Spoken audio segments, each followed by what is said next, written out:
భారత రాజ్యాంగ నిర్మాత మొదటి న్యాయశాఖ మంత్రివర్యులు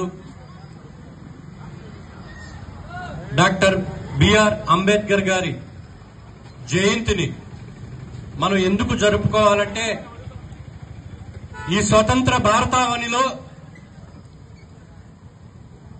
భారతదేశానికి స్వాతంత్రం వచ్చిన తర్వాత కూడా వ్యక్తిగత స్వాతంత్రం లేక అణగదొక్కబడుతున్నటువంటి బడుగు బలహీన వర్గాల వారి కోసం పోరాడి శ్రమించి వారి హక్కుల కోసం ముందుకు కొనసాగినటువంటి మహనీయులు అంబేద్కర్ గారు.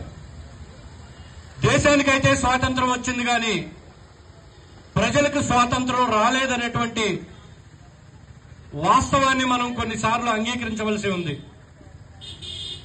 అటువంటి పరిస్థితుల నుండి భారతదేశంలో ఉన్నటువంటి అగ్రవర్ణాలోనే చెప్పుకునేటువంటి కొంతమంది మేధావులు కావచ్చు, స్వాతంత్రం వచ్చి హక్కులు సాధించగలుగుతున్నటువంటి పరిస్థితుల్లో కూడా మేము అణగారిన వర్గాలమని చెప్పుకునేటువంటి కొంతమంది మేధావులు కావచ్చు, వీరందరినీ ఏకతాటి మీదకి తీసుకొచ్చినటువంటి మహనీయులు డాక్టర్ బిఆర్ అంబేద్కర్ గారు.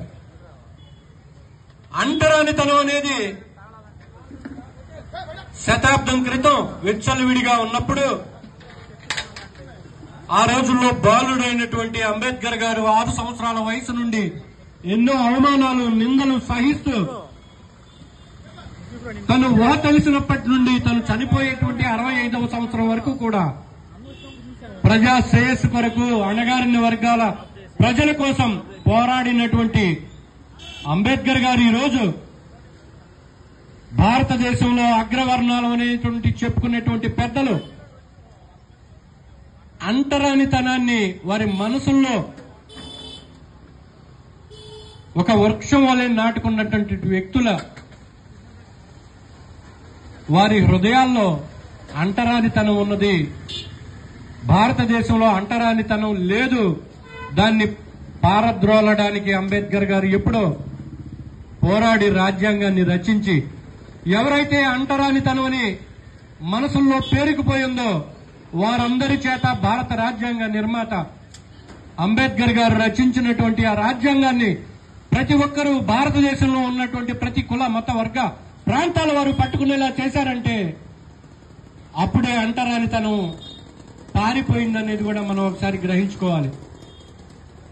ఏ కులంలో పుట్టినా, ఎంత ధనవంతుడిగా పుట్టినా అతను పట్టుకోవాల్సింది కూడా అంబేద్కర్ గారు రచించినటువంటి రాజ్యాంగాన్ని.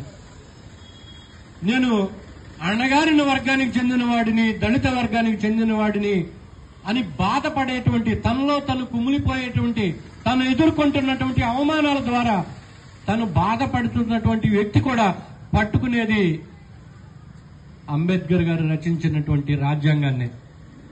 భారతదేశంలో ఉన్నటువంటి ఏ వ్యక్తి అయినా కానీ పాటించవలసినటువంటి ఏకైక